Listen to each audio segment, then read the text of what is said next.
మత్తయి సువార్త 21వ అధ్యాయం 7-8 వచనాలు మనం చదువుకుందాం.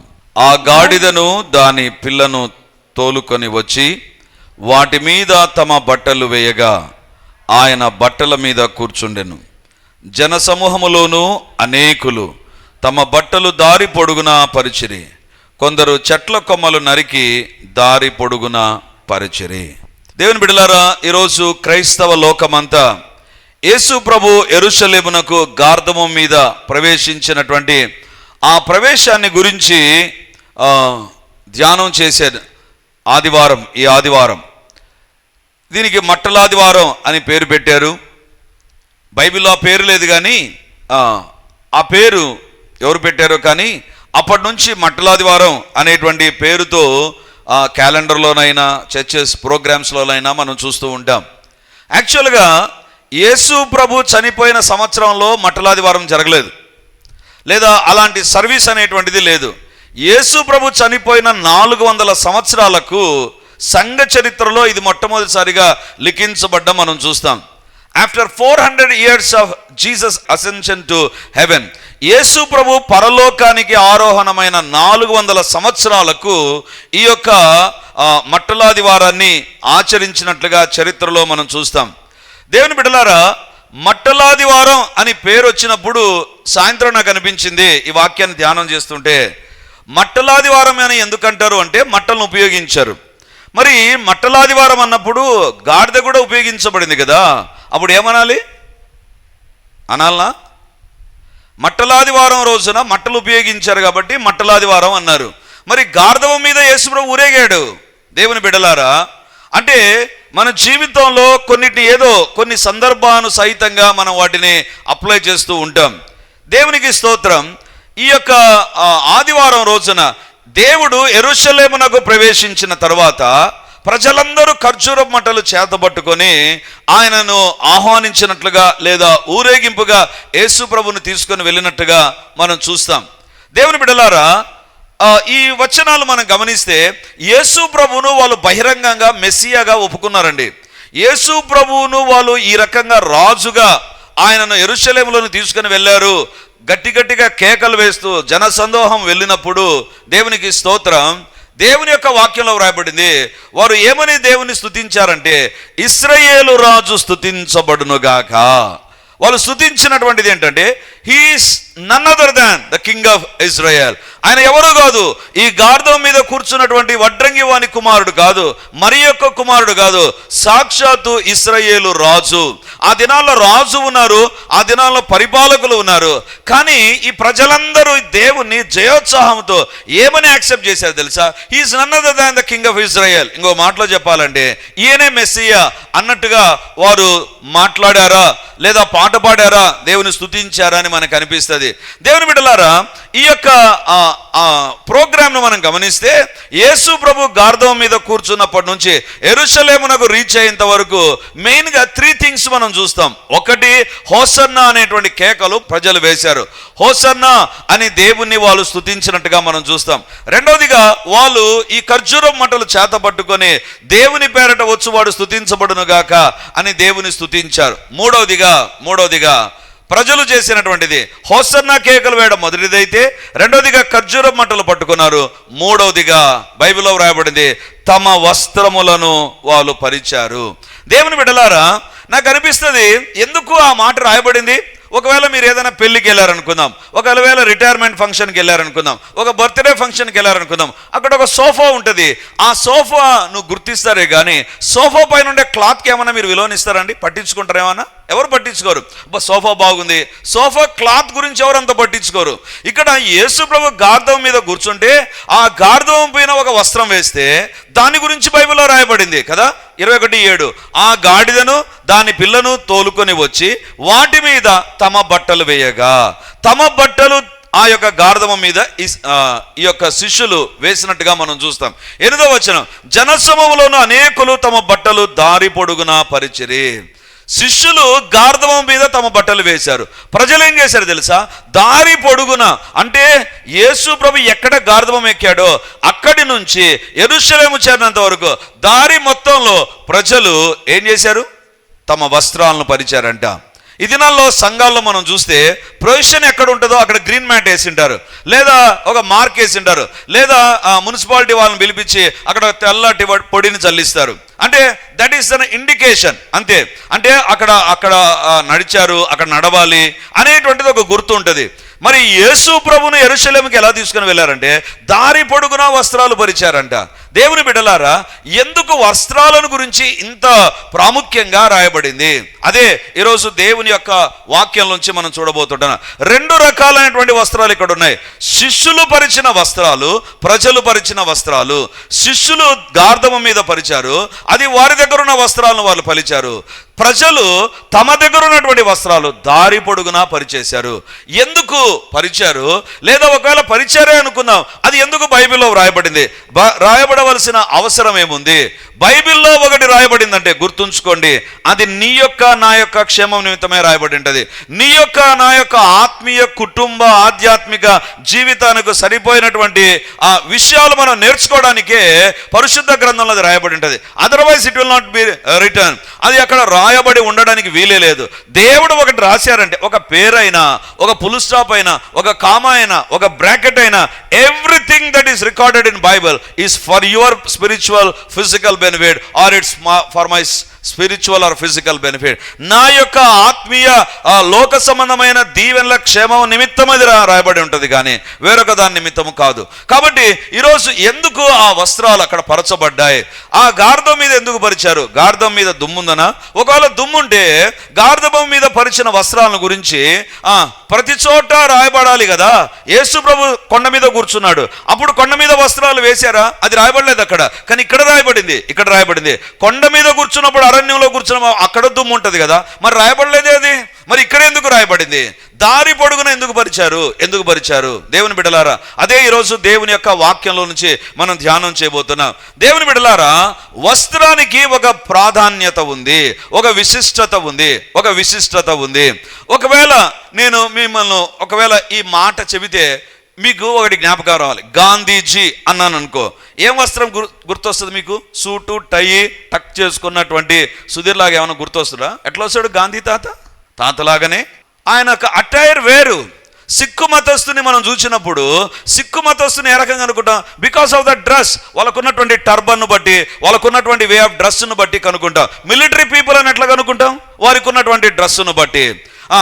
లేదా మనము చూస్తే తమిళనాడుకు సంబంధించిన వాళ్ళ పంచకట్టును బట్టి వారిని కనుక్కుంటాం మనం. They are from the Tamil Nadu. అంటే వస్త్రం అనేటువంటిది గుర్తుంచుకోండి, ఒక వ్యక్తిత్వానికి సంబంధించింది, ఒక వ్యక్తిని సూచిస్తుంది, లేకపోతే ఒక వ్యక్తికి సంబంధించినటువంటిది. వస్త్రమును గురించి ఇక్కడ రాయబడిందంటే it speaks about a person, ఒక వ్యక్తిని గురించి అది రాయబడి ఉంటుంది. దేవుని బిడ్డలారా, బైబిల్లో మనం చూస్తే రంగురంగు వస్త్రాలు ఎవరు వేసుకున్నారు అని క్విజ్ పెడితే ఏమని సమాధానం వస్తుంది? Out of syllabus. ఎవరు వేసుకున్నారు పరిశుద్ధ బైబిల్ గ్రంథంలో రంగురంగు వస్త్రాలు? యోసేపు వేసుకున్నాడు. వెంటనే మనకు గుర్తొచ్చేటువంటిది ఏంటి? ఒక వస్త్రము ఒక వ్యక్తిని సూచిస్తుంది. దేవుని బిడ్డలారా, అబ్దుల్ కలాం భారతదేశానికి ప్రెసిడెంట్ కాకముందు అబ్దుల్ కలాం డ్రెస్ వేరుగా ఉండేది. Very simple dress. వెంట్రుకలు చాలా పొడుగ్గా పెంచుకునేవాడు, చాలా సింపుల్గా ఉండేటువంటి వాడు. కానీ ఎప్పుడైతే ప్రెసిడెంట్ ఆఫ్ ఇండియా అయ్యాడో, లేదా భారతదేశానికి ప్రథమ పౌరుడు అయిపోయాడో, ఎవ్రీబడి ఆర్ డిస్కసింగ్ అబౌట్ ఇప్పుడు అబ్దుల్ కలాం యొక్క డ్రెస్ కోడ్ ఏ రకంగా ఉంటుంది. దేవుని బిడ్డలారా, భారతదేశానికి ప్రాతినిధ్యం వహించడమే కాదు, భారతదేశం యొక్క ప్రథమ పౌరుడు కాబట్టి entire government was worried about his dress. ఆయన యొక్క డ్రెస్సును గురించి ఆలోచించారు. ఆయన డ్రెస్ ఏ రకంగా ఉండాలి? ఎక్కడైనా భారతదేశ ప్రెసిడెంట్ అన్నప్పుడు ఆయన ఇలాగ పొడుగాటి జుట్టు, లేకపోతే ఏదో సింపుల్ డ్రెస్ ఉండడానికి వీల్లేదు. He must be different person. దేవుని బిడ్డలారా, ఎప్పటికీ కూడా వస్త్రము ఒక వ్యక్తిని సూచిస్తుంది. నేను ఎప్పుడైనా మామూలుగా డ్రెస్లో ఇక్కడికి వచ్చాను అనుకో, వెంటనే అంటారు, ఏమన్నా ఈరోజు వాక్యం చెప్పావా నువ్వు? వాక్యం చెప్పినప్పుడే వాళ్ళు ఏమనుకుంటారో తెలుసా? అన్న ఈ గెటప్లో ఉంటాడు అని. దేవుని బిడ్డలారా, దేవునికి స్తోత్రం. సో వస్త్రం అనేటువంటిది it speaks about a person, ఒక వ్యక్తిని సూచిస్తుంది. ఇక్కడ దేవుని యొక్క వాక్యంలో వ్రాయబడింది, శిష్యులు ఏం చేశారంట? గార్ధబం మీద వస్త్రాలను పరిచారంట. మరి ప్రజలు దారి పొడుగునా పరిచారు. ఎందుకు పరిచారు? What is the message that we can receive from those clothes. ఆ యొక్క వస్త్రాల నుంచి మనం పొందుకునే సందేశం ఏంటిది? ఈరోజు దేవుడు తన వాక్యం ద్వారా మనతో మాట్లాడాలని కోరుతూ ఉన్నాడు. చూడండి 21వ అధ్యాయము, మత్తయి సువార్త 21వ అధ్యాయం 7వ వచనాన్ని చదువుకుందాం. ఆ గాడిదను దాని పిల్లను తోలుకొని వచ్చి వాటి మీద తమ బట్టలు వేయగా ఆయన బట్టల మీద కూర్చుండెను. ఆ గాడిదను దాని పిల్లను తోలుకొని వచ్చి వాటి మీద తమ బట్టలు వేయగా ఆయన బట్టల మీద కూర్చుండెను. దేని మీద కూర్చున్నాడు? బట్టల మీద కూర్చున్నాడు. అంటే ఇంకా నెక్స్ట్ ఏంటి? బట్టల మీద కూర్చున్నాడు. Then there is going to be starting of the procession. ఆ యొక్క ఊరేగింపు ఇక ప్రారంభం కాబోతుంది. అంటే శిష్యులు వేసినటువంటి ఆ వస్త్రము యేసు ప్రభు కూర్చునే దానికి మాత్రమే కాదు దేవుని బిడలారా, అది దేవుడు ఉపయోగించుకొని దాని ద్వారా ఒక కార్యాన్ని ఏదో చేయబోతున్నాడు. దాని ద్వారా ఏదో ఒక కార్యాన్ని చేయబోతున్నాడు. వాక్యాన్ని వింటున్నటువంటి దేవుని బిడలారా, ఈరోజు మొట్టమొదటిగా ఈ వస్త్రము తెలిపే సందేశం ఏంటంటే, శిష్యులు తమ వస్త్రాలు ఆ గార్ధవం మీద పరిచారు.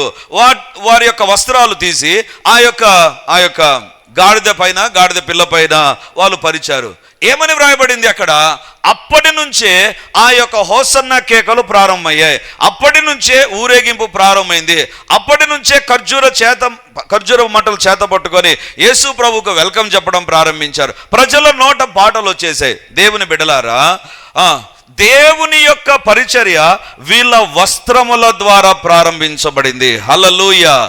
దేవుడు తన యొక్క గొప్పదైనటువంటి యెరూషలేములోనికి ప్రవేశించడం అనేటువంటిది వీరి వస్త్రముల ద్వారా ప్రారంభించబడింది. వాక్యాన్ని వింటున్నటువంటి దేవుని బిడ్డలారా, ఈరోజు దేవుడు అడుగుతుంటున్నాడు, ప్రభు పరిచర్యకు ఒక ప్రారంభంగా మారిపోయాయి. వారి వస్త్రాలు ఆ ఊరేగింపుకు ప్రారంభంగా మారిపోయాయి. ఆ వస్త్రాలు పామ్ సండేకు ప్రారంభంగా మారిపోయాయి. ఈరోజు దేవుడు అడుగుతుంటున్నాడు, నీ ద్వారా దేవుడు ఏం ప్రారంభించాడు? నీ కుటుంబం ద్వారా దేవుడు ఏం ప్రారంభించాడు? నీ ప్రార్థన ద్వారా దేవుడు ఏం ప్రారంభించాడు? నీ యొక్క జీవితం ద్వారా ప్రభు ఏం చేశాడు? శిష్యుల వస్త్రాల ద్వారా ఒక గొప్పదైనటువంటి ఒక ప్రొవిజన్ ప్రారంభమైంది. మోషేని అడుగుదాం. మోషే ఎవరు నువ్వు? మోషే అంటాడు, నేను నత్తివాడు, నా మాటల్లో క్లారిటీ ఉండదు, నేను ఒక నరహంతకుని. కానీ మోషే, నీ ద్వారా ఏం జరిగింది? ఐగుప్తులో నుండి లక్షల మంది ప్రజలను నా ద్వారా దేవుడు బయటికి తీసుకొని వచ్చాడు. వీళ్ళ వస్త్రాల ద్వారా ఒక ఊరేగింపు. నత్తివాడు, మాట్లాడడంలో క్లారిటీ లేనటువంటి మోషే, నరహంతకుడైనటువంటి మోషే ద్వారా ఒక జనాంగానికే విడుదల బైబిల్లో మనం చూస్తాం. మోషే ద్వారా దేవుడు ఒక విడుదల కార్యాన్ని ప్రారంభించాడు. దేవుని బిడ్డలారా, దావీదు అనేటువంటి బాలుని మనం చూస్తే గొల్యాదు దగ్గర ఒక బాలుడు బచ్చ దేనికి సరిపోడు. ఆయన బలానికి కానీ, ఆయన సామర్థ్యానికి కానీ, గొల్యాతు యొక్క టాలెంట్ కానీ దావీదు ఏ కోశాన సరిపోడు. కానీ బైబిల్లో వ్రాయబడింది, ఏ షెపర్డ్ బాయ్, అతడు ఒక గొర్రెల కాపరి. కానీ అతని ద్వారా దేవుడు ఒక గొప్ప విజయాన్ని ఇశ్రాయేలు దేశానికి ప్రసాదించాడు. అంటే దావీదు నీ ద్వారా దేవుడు ఏం చేశాడు? దావీదు అంటాడు, ఒక దేశం పైకి వచ్చే అవమానం, నింద నేను తొలగించాను, నా ద్వారా ఒక విజయం కలిగింది. అంటే వారి వస్త్రాల ద్వారా ఒక పరిచర్య ప్రారంభమైంది. మోషే ద్వారా ఒక విడుదల ప్రారంభమైంది. దావీదు ద్వారా ఒక విజయం ప్రారంభమైంది. కన్యక గర్భవతిగా మారిన మరియని దగ్గరికి వెళ్ళి అడుగుదాం, Mariya, what you have done for God? నువ్వేం చేసావు దేవునికి? మరి అంటుంది, నా గర్భం దేవునికి ఇచ్చాను, లోక రక్షకునికి నా శరీరం వాడబడింది, నా ద్వారా లోకరక్షకుడు లోకానికి వచ్చాడు. దేవుని బిడ్డలారా, పేతురుని అడుగుదాం, పేతురు నీ ద్వారా ఏం జరిగింది? పేతురు, నా ద్వారా దేవుడు సంఘాన్ని ప్రారంభించాడు, నా ద్వారా దేవుడు సంఘాన్ని ప్రారంభించాడు. ఇప్పుడు మిమ్మల్ని మీరు ప్రశ్నించుకోండి, మీ ద్వారా దేవుడు ఏం చేశాడు? చర్చికి వచ్చి వెళ్ళిపోయావు, అంతేనా? పాటలు పాడి వెళ్ళిపోయావు, అంతేనా? బైబిల్ చదివి వెళ్ళిపోయావు, అంతేనా? రక్షించబడ్డావు, బాప్తిసం తీసుకున్నావు, ప్రభు వలలో పాలు, అంతేనా? అంతవరకేనా? నీ ద్వారా, నీ కుటుంబం ద్వారా ఏదైనా ప్రభు చేశాడా? చెరిగించాడా? If not, then these cloths are speaking about that. ఈ వస్త్రాలు దాని గురించి మాట్లాడుతుంటున్నాయి. శిష్యులు తమ వస్త్రాలు గార్ధబం మీద వేసిన తర్వాతనే ఒక పరిచర్య అక్కడ ప్రారంభమైంది. అంటే వీరి వస్త్రాలు పరిచర్యకు ప్రారంభంగా మారిపోయాయి. ఈరోజు దేవుడు అడుగుతుంటున్నా, నీ ద్వారా ప్రభు ఏం చేశాడు? నిన్ను బట్టి ప్రభు ఏం జరిగించాడు? నీ కుటుంబం ద్వారా ప్రభు ఏం జరిగించాడు? దేవుని బిడ్డలారా, ఈరోజు దేవుడు మనతో మాట్లాడుతుంటా, చదువు రాదు పేతురుకు, చదివే రాదు, కానీ పేతురు అనుకున్నాడు, నేను వాడబడడానికి దేవుని కొరకు, నేను దేవుని చేతుల్లో వాడబడగలను. అందుకే దేవుడు పేతురు నిలబెట్టాడు. విద్య లేని పామరుడు, మన భాషలో చెప్పాలంటే పొట్ట పొడిచినా, కాళ్ళు పొడిచినా, తల పొడిచినా ఒక్క అక్షరం బయటికి రాదు. ఒక్క అక్షరం బయటికి రాదు. విద్య లేని పామరుడు అయినా వేల మందిని రక్షించగలిగాడు. పరిశుద్ధ గ్రంథంలో అద్భుతమైన 2 పత్రికలు రాశాడు పేతురు. పేతురు, నీ ద్వారా ఏం జరిగింది? పేతురు అంటాడు, పత్రికలు, ప్రపంచానికి అవసరమైన పత్రికలు నేను రాశాను. ఈరోజు దేవుడు అడుగుతుంటున్నాడు, నీ ద్వారా దేవుడు ఏం చేశాడు? నీ ద్వారా దేవుడు ఏ పరిచయం జరిగించాడు? నీ కుటుంబం ద్వారా దేవుడు ఏం చేశాడు? ప్రశ్నించుకుందాం. వారి వస్త్రాలు పరిచర్యకు ప్రారంభంగా మారిపోయాయి. పరిచర్యకు ప్రారంభంగా మారిపోయాయి. ఈరోజు దేవుడు అడుగుతుంటున్నాడు, what God has done through you, నీ ద్వారా ఏం చేశాడు? ఒక వస్త్రాన్ని వాడుకొని పరిచర్యను చేయగలిగితే, పరిచర్యను ప్రారంభించగలిగితే, దేవుడు నిన్ను బట్టి, నీ కుటుంబాన్ని బట్టి ఏదైనా చేయగలడు, ఏదైనా చేయగలడు. మరి ఈరోజు దేవుని అడుగుదాం, ప్రభా నన్ను రక్షించుకున్నావు, నా కోసం ప్రాణం పెట్టావు, నన్ను దీవిస్తున్నావు, I must do something for you Lord. నా ద్వారా ఏదో ఒకటి జరగాలి, నేను ఏదో ఒకటి నీ కోసం చేయాలి. ఈ కోరిక నీలో ఉంటే ఖచ్చితంగా నిన్ను వాడుకుంటాడండి. ఖచ్చితంగా నీ ద్వారా, నీ కుటుంబం ద్వారా గాడ్ కెన్ డూ ఎనీథింగ్. ఏదో ఒకటి ప్రభు చేయగలడు, ఏదో ఒకటి ప్రభు చేయగలడు. ఈరోజు వాక్యాన్ని వింటున్నటువంటి దేవుని బిడ్డ, నిన్ను దేవుడు వాడుకోగలడు. నమ్మిన వారు ఆమేన్ అంటారు. నీ ద్వారా ప్రభు ఏదైనా చేయగలడు. దేవుని బిడ్డలారా, దేవుడు ఒక వస్త్రాన్ని వాడుకొని, శిష్యులు వేసిన వస్త్రాన్ని వాడుకొని ఒక పరిచర్య అక్కడ ప్రారంభమైంది. ఈరోజు దేవుడు మనతో మాట్లాడుతుంటున్నాడు. మన జీవితాలను మనం పరీక్షించుకుందాం. దేవుని బిడ్డలారా, నెంబర్ 1, వస్త్రము ద్వారా ఒక పరిచర్య అక్కడ ప్రారంభమైంది. ఒక పరిచర్య అక్కడ ప్రారంభమైంది. రెండవదిగా బైబిల్లో చూస్తే చూడండి, మత్తయి సువార్త 21వ అధ్యాయం 8వ వచనం. మత్తయి సువార్త 21వ అధ్యాయం 8వ వచనం. జనసమూహములోను అనేకులు తమ బట్టలు దారి పొడుగునా పరిచిరి, కొందరు చెట్ల కొమ్మలు నరికి దారి పొడుగునా పరిచిరి. జనసమూహంలో అనేకులు తమ బట్టలు దారి పొడుగునా పరిచిరి. ప్రజలు దారి పొడుగునా వస్త్రాలు పరిచారంట. నాకు అనిపించింది, ఎందుకు పరిచారు వీళ్ళు? యేసుప్రభు ఏమన్నా అడిగాడా? నేను నా గార్ధవం పోవడానికి మ్యాట్ లేదు కదా, అది 2026 సంవత్సరాల తర్వాత మ్యాట్ తయారవుతుంది భారతదేశంలో, అప్పుడు గ్రీన్ మ్యాట్లు, రెడ్ మ్యాట్లు ఉంటాయి, ఇప్పుడు లేదు కాబట్టి మీ వస్త్రాలు వేయండి అని ఏమన్నా చెప్పాడా యేసుప్రభు? చెప్పలేదే. మరి ఎందుకు వేసారు వీళ్ళు? వేయాల్సిన అవసరం ఏముంది? దేవుని బిడ్డలారా, దేవుడు చెప్పలేదు కదా, మరి వీరు ఎందుకు వేశారు? దేవుడు అడగలేదు కదా, మరి ఎందుకు దారి పొడుగునా పరిచారు? దారి పొడుగునా పరిచారు. ఒకవేళ నాకు అనిపిస్తుంది, 2 శిష్యులు తమ వస్త్రాలు గార్ధవం మీద వేస్తే వీళ్ళు అనుకున్నారు, నువ్వు ఇంతేనా, మేము ఇంకా టూ మచ్ చేస్తాం. మీరు 2 వస్త్రాలు వేసారేమో, లేకపోతే 3 వస్త్రాలు వేసారేమో, గార్ధవమునే కప్పారు. లేదు, మేము రోడ్నే కప్పేస్తాం. అంటే వీళ్ళు పోటీ పడైనటువంటి వారా? పోటీ తత్వంతో వీళ్ళు ఏమన్నా చేశారా? లేకపోతే వాళ్ళు చేశారు మేము చేయకపోతే ఏమన్నా అనుకుంటాడని ఏమన్నా చేశారా? కాదు. There is a meaning for that. దానికి ఒక అర్థం ఉంది. రాజుల గ్రంథం 2వ గ్రంథం 9వ అధ్యాయం 13వ వచనాన్ని మీరు చూడండి. అంతటా వారు అతి వేగరముగా తమ తమ వస్త్రములను పట్టుకొని మెట్ల మీద అతని క్రింద పరిచి బాకా ఊదించి యెహూ రాజుడై ఉన్నాడని చాటించిరి. అంతటా వారు అతి వేగిరముగా తమ తమ వస్త్రములను పట్టుకొని మెట్ల మీద అతని క్రింద పరిచి బాకా ఊదించి యెహూ రాజై ఉన్నాడని చాటించిరి. యెహూ అనేటువంటి వ్యక్తి రాజయ్యాడు అనేటువంటిది తెలపడానికి ఆ దినాల్లో ఉన్నటువంటి ప్రజలు చేసినటువంటిది ఏంటంటే, బైబిల్లో చూడండి, తమ తమ వస్త్రములను పట్టుకొని, వాళ్ళ దగ్గర ఉన్నటువంటి వస్త్రాలు, ఇశ్రాయేలు దేశంలో వాళ్ళు వాడేటువంటి మనలాగా సింపుల్గా ఒక షర్టు ఒక ప్యాంటు, పురుషులు ఆ రకంగా ఉండరు. They use to have a multiple layers. చాలా రకాలైనటువంటి వస్త్రాలు వాళ్ళు ధరించుకుంటారు. కొన్ని సందర్భాల్లో టర్బన్ లేదా క్యాప్ పెట్టుకుంటారు. ఇలా ఉంటుంది వాళ్ళ వస్త్రధారణ. ఎప్పుడైతే యెహూ అనేటువంటి వ్యక్తి రాజయ్యాడో వాళ్ళు చేసిన పని ఏంటి తెలుసా? తమ వస్త్రములను తీసుకొని అతని ముందర పరిచేశారంట. వస్త్రములను కింద పరచడం అనేటువంటిది దేన్ని సూచిస్తుంది తెలుసా?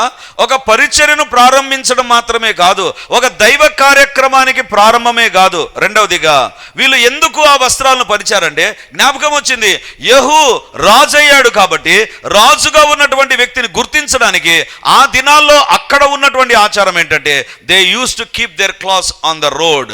అతను నడిచి వెళ్ళడానికి తమ వస్త్రాలు దారి పొడుగున వేశారు. ఇప్పుడు జ్ఞాపకం చేసుకున్నారు, ఇశ్రాయేలు రాజు కదా, మేము ఎదురు చూసే మెస్సియా ఈయనే కదా, కాబట్టి హీఈస్ అవర్ కింగ్, ఆయన మా రాజు, కాబట్టి ఆయన ఎదుట మా వస్త్రాలను మేము పరుస్తాం. దేవుని బిడ్డలారా, ఇశ్రాయేలు ప్రజలందరూ ఎందుకు తమ వస్త్రాలు దారి పొడుగున పరిచారంటే they are acknowledging Jesus as a Messiah.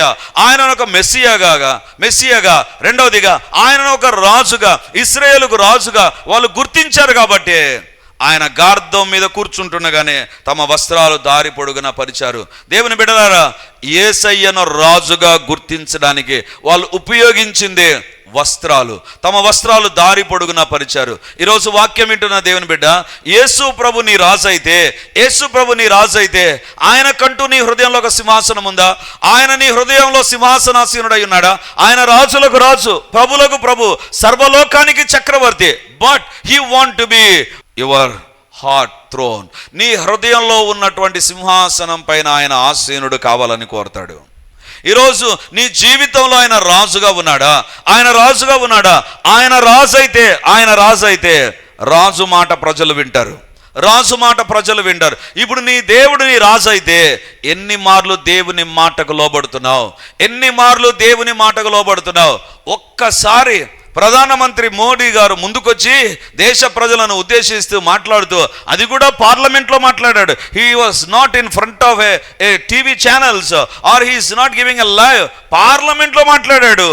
యుద్ధం జరుగుతుంది, మళ్ళీ కరోనా పరిస్థితులు వస్తాయేమో జాగ్రత్త, వస్తాయేమో జాగ్రత్త అని చెబితే పెట్రోల్ బంకుల దగ్గర క్యూ, లేకపోతే ఏవేవో హంగామాలు మనం చూస్తున్నాం. ఎందుకు? ఒక అధికారి యొక్క మాట పెట్రోల్ బంక్ దగ్గర కూడా పనిచేస్తుంది. ఇప్పుడు ప్రభు యేసయ్య నీ రాజు అయితే ఆయనకు ఎంతగానో లోబడుతున్నావు, ఆయన మాటకు ఎంతగా విలువనిస్తున్నావు, ఎంతగా ఆయన మాటలను చదువుతున్నావు, ఆయన మాటలు నీ జీవితంలో ఎంత ప్రాధాన్యంగా మారిపోయాయి. ఎవరైనా నీ అధికారి రేపు ఉదయాన్నే 7:30కు నేను కలుసుకోవాలి అంటే మేఘాల మీద 7:20 కల్లా అక్కడ ఉంటాం, 7 గంటల కల్లా అక్కడ ఉంటాం. కానీ దేవుడు నీతో మాట్లాడుతున్న మాటలు, ఆయన రాజు అయితే నీ జీవితంలో ఆయన మాటకు విలువనివ్వాలి. ఆయన నీ హృదయంలో ప్రథముడుగా ఉండాలి. రెండోదిగా ఆయన మాటకు నువ్వు లోబడాలి. ఇఫ్ హీఈస్ యువర్ కింగ్, ఆయన నీ రాజు అయితే ఆయన నీ ద్వారా పని చేయాలి. రాజు కొరకు ఆ దేశంలో ఉన్న వారు పని చేస్తారండి. నెతన్యాహు ఇశ్రాయేలు దేశానికి ప్రైమ్ మినిస్టర్. కానీ మనకు వచ్చిన వార్తలు ఏంటి? నెతన్యాహును చంపేశారు, నెతన్యాహు పైన బాంబులు పడ్డాయి, ఆయన చనిపోయినాడు. దేవుని బిడ్డలారా, వాళ్ళు ఇచ్చిన స్టేట్మెంట్ ఏంటి తెలుసా? కుటుంబాలను కాపాడుకోవడానికే మాకు అండర్ గ్రౌండ్లో బంకర్స్ ఉంటే ప్రధానమంత్రిని మేము కాపాడుకోలేమా? నేరుగా ఆయన తీసుకొని పబ్లిక్గా తీసుకొని వచ్చి చూపించారు. ఎందుకు నేను చెప్తున్నానంటే ఆ ప్రధానమంత్రి కోసం, ఆ రాజు కోసం, ఆ ముఖ్యుని కోసం వాళ్ళు పని చేస్తారు. మరి దేవుడు నీ రాజు అయితే, యేసు ప్రభు నీ రాజు అయితే, నీ రాజు కోసం నువ్వు ఏం పని చేస్తున్నావో? కేవలం చర్చికి వచ్చి వెళ్ళిపోతున్నావేమో. What are doing for him? ఆయన కొరకు ఏం చేస్తున్నావు? దేవుని బిడ్డలారా, ఇఫ్ హీఈస్ యువర్ కింగ్, వీళ్ళు అంటున్నారు, దేవా నీవు ఈ గార్ధవం మీద వస్తున్నావు అంటే, నీ ప్రయాణం ఇక ప్రారంభమవుతుందంటే, we are acknowledging that you are the king of kings and the lord of lords. నువ్వు రాజులకు రాజు, ప్రభులకు ప్రభు అని గుర్తిరిగి ఈ యొక్క వస్త్రాలను మేము నేల మీద పరుస్తున్నాం. యేసు ప్రభు నీ రాజా అయితే ఆయన మాటకు ఎంతగా లోబడుతున్నావు? ఆయన కార్యాలు నిన్ను బట్టి నీ ద్వారా ఏమైనా జరుగుతున్నాయా? మనం చేసేటువంటి పనులు ఎప్పుడో మనకు బుద్ధి పుట్టినప్పుడు, ఎప్పుడో వీలున్నప్పుడు ఆ రోజు దేవుని పని చేస్తాం, మిగతా రోజులు ఎగరగొట్టేస్తాం. ఎందుకు తెలుసా? మన జీవితంలో దేవుడు రాజుగా ఉండడు. వీలైతే నీ కోసం పని చేస్తాం, లేకపోతే మేమే రాణులం. మేము నీ మాట వినాం, మాకు నచ్చినప్పుడు మేము వింటాం. దేవుని బిడ్డలారా, ఇఫ్ హీఈస్ యువర్ కింగ్, ఆయన నీ రాజు అయితే ఆయన మాటకు విలువనిస్తావు. ప్రభు ఈరోజు వాక్యం ద్వారా మనతో మాట్లాడుండగా, రాజాది రాజుగా ఆయన పరిచర్యకు శిష్యుల యొక్క వస్త్రాలే ప్రారంభం. ఈరోజు నిన్ను బట్టి నీ ద్వారా దేవుడు ఏదో ఒక కార్యం చేయాలని ఆశపడుతున్నాడు. నువ్వు ఎక్కడ ఉన్నా, దేవా నన్ను, నా కుటుంబాన్ని వాడుకో. దేవుడు నీ ద్వారా తన కార్యాలను జరిగించగలడు. భూలోకంలో దేవదూతల ద్వారా ఎన్నడూ ప్రభు చేయడు. పెద్దల ద్వారా, పరలోకంలో ఉన్న పెద్దల ద్వారా ప్రభు జరిగించడు. భూలోకంలో ఉన్న మనిషి ద్వారానే దేవుడు కార్యాలు జరిగిస్తాడు. నీవున్న ఆఫీసులో నీ ద్వారా, నీవున్న స్థలాల్లో నీ ద్వారా దేవుడు తన కార్యాలను జరిగించగలడు. అడుగుదాం, దేవా శిష్యుల ద్వారా ఒక పరిచర్యను జరిగించారు, మా ద్వారా కూడా జరగాలి ప్రభా, మమ్మల్ని బట్టి జరగాలి నాయన. దేవా సహాయం చేయండి. దేవుని ఎదుట ప్రార్థన చేద్దాం. ఆయన రాజు, ఆయన రాజు. ఆయన నీ హృదయంలో రాజుగా ఉంటే, ఆయన మాటలు వినేటువంటి వ్యక్తిగా ఉన్నావా, లోబడే వ్యక్తిగా ఉన్నావా, అప్పుడే ఆయన నీ ప్రతి అవసరమును తీరుస్తాడు. ఆయన రాజుగా నువ్వు గుర్తించకుండా ఎప్పుడో ఒకసారి మాట వినేటువంటి వ్యక్తివైతే నీవే రాజు. ప్రభు మాటలు అప్పుడప్పుడు వింటూ ఉన్నావంటే నీవే రాజు. దేవుని ప్రక్కన పెట్టేశావు. దేవుని దగ్గర తమ వస్త్రాలు కింద పరిచారంటే sacrificially they have done something for God. దేవుని కోసం త్యాగంతో ఏమో చేశారు. తమను తాము వ్యర్థం చేసుకుంటూ, నష్టపరుచుకుంటూ దేవుని కోసం ఏదో చేశారు వాళ్ళు. ఈరోజు నీవు దేవుని కోసం ఏదైనా చేయగలవాడా? God has done so many things sacrificially for you. నీ కోసం ఆయన ఎన్నో చేశాడు. ఆయన కోసం నువ్వు ఏం చేశావు? దేవుని బిడ్డగా నిన్ను తగ్గించుకుంటున్నావా? తగ్గింపు లేని జీవితం దేవునికి వ్యతిరేకమైన జీవితం. స్త్రీలు కనిన వారిలో యోహాను లాంటి వాడు లేడు అని యేసు ప్రభు చెబితే ఆయనలో ఉన్న తగ్గింపు. యేసు ప్రభు షూ లేసును కూడా నేను విప్పడానికి యోగ్యుని కాదన్నాడు. ఇక మనమెంత, మన బ్రతుకులెంత, మన కుటుంబాలు ఎంత? దేవుని ఎదుట సరి చేసుకుందాం, ప్రార్థన చేద్దాం. గొప్ప దేవా, నీకు వందనాలు. పరిచిన వస్త్రాల ద్వారా మాకు తెలిపిన సత్యములను బట్టి వందనాలు చెల్లిస్తుంటున్నాం. పరిశుద్ధమైన దేవా, సత్య స్వరూపైన దేవా, నీ వాక్యంలో ఉన్న ప్రతిదీ మా కొరకే వ్రాయబడి ఉంది. కాబట్టి ఈరోజు ఈ వస్త్రముల ద్వారా మాతో మాట్లాడిన తండ్రి మీకు వందనాలు. వస్త్రముల ద్వారా మాతో మాట్లాడిన దేవా నీకు వందనాలు చెల్లిస్తున్నా. ప్రతి ఒక్కరిలో ఈ వాక్యం ఎక్కడ పని చేయాలో అక్కడ పని చేయును గాక. ఎక్కడ సరి చేయబడాలో అక్కడ సరి చేయబడుదుము గాక. ఎక్కడ మార్పు చెందాలో అక్కడ మార్పు చెందుదుము గాక. ఎక్కడ దేవుని కోసం త్యాగంతో జీవించాలో యేసు నామమందు మాలో త్యాగం ఉండును గాక. యేసయ్య ఎక్కడ తగ్గించుకోవాలో అక్కడ సంపూర్తిగా తగ్గించుకుందుము గాక. మాలో గర్వము కానీ తండ్రి అహంకారము కానీ లేకుండా మీలాంటి తగ్గింపు దీన మనసు కలిగిన వ్యక్తులుగా మేము జీవించడానికి సహాయం కలుగును గాక. దేవా, మీరే మమ్మల్ని దర్శించండి. అంధకార శక్తులను బంధించండి. ఈ వాక్యం ప్రతి ఒక్కరిలో పనిచేయునుగాక. ప్రతి ఒక్కరిలో పనిచేయునుగాక. ప్రతి ఒక్కరిలో పనిచేయునుగాక. అంధకార శక్తులను, అపవిత్రాత్మ క్రియలను యేసు నామమందు లయపరుస్తుంటున్నాను. దేవా, మా జీవితాల్లో మీరే రాజుగా ఉండండి. మీ మాట మేము శిరసావహించుదుము గాక. నీ వాక్యానికి విధేయత చూపుదుము గాక. మేము నీ ఎదుట ఎప్పుడు యెస్ లార్డ్ అని మాట్లాడి తగ్గించుకొని వినయ విధేయతలు చూపే వారముగా ఉందుముగాక. దేవా, నీ మాటకు అత్యంత విలువను ప్రాధాన్యతనిచ్చుదుముగాక. దేవా, వాక్యానుసారమైన జీవితాన్ని జీవిస్తూ నీవే మా రాజు అని మేము జీవితంలో చూపించుదుముగాక. నైనా మీరే మమ్మల్ని దర్శించి మీ ఆత్మ కార్యాలు ఎన్ని జరగాలనో అన్ని జరిగించి మహిమ, ఘనత, ప్రభావాలు మీరు పొందుమని ప్రార్థన చేస్తూ మమ్మల్ని మేము తగ్గించుకుంటూ మీ నామాన్ని హెచ్చిస్తూ యేసయ్య నామమందు ప్రార్థించి అడిగి పొంది ఉంటున్నాము తండ్రి, ఆమేన్. వాక్యాన్ని వింటున్నటువంటి దేవుని బిడ్డలారా, ప్రార్థన టీవీలో వాక్యాన్ని వింటున్న దేవుని బిడ్డలారా, ఈ యొక్క లైవ్ కార్యక్రమాలు చూస్తున్న దేవుని బిడ్డలారా, మీకందరికీ ఒక ప్రత్యేకమైన ప్రకటన ఇప్పుడు నేను తెలియజేస్తున్నాను. ఈ ఆదివారం నుంచి ప్రతి ఆదివారం రిడీమర్లో 3 ఆరాధనలు జరుగుతాయి. మొదటి ఆరాధన 8 గంటలకు, రెండవ ఆరాధన 10:30కు, మూడవ ఆరాధన సాయంత్రం 7 గంటలకు. సో ఈ 3 ఆరాధనలో ఇక ప్రతి ఆదివారం ఒక్కొక్క సర్వీసులో ఒక్కొక్క దేవుని నామాన్ని మనం ధ్యానం చేయబోతున్నాం. వేల కొలది దేవుని నామాలను గురించి మనము చూస్తాం బైబిల్లో. కాబట్టి దేవుని బిడ్డలమైతే మనం ఎల్లప్పుడూ దేవుని నామాన్ని స్మరిస్తూ ఉండాలి.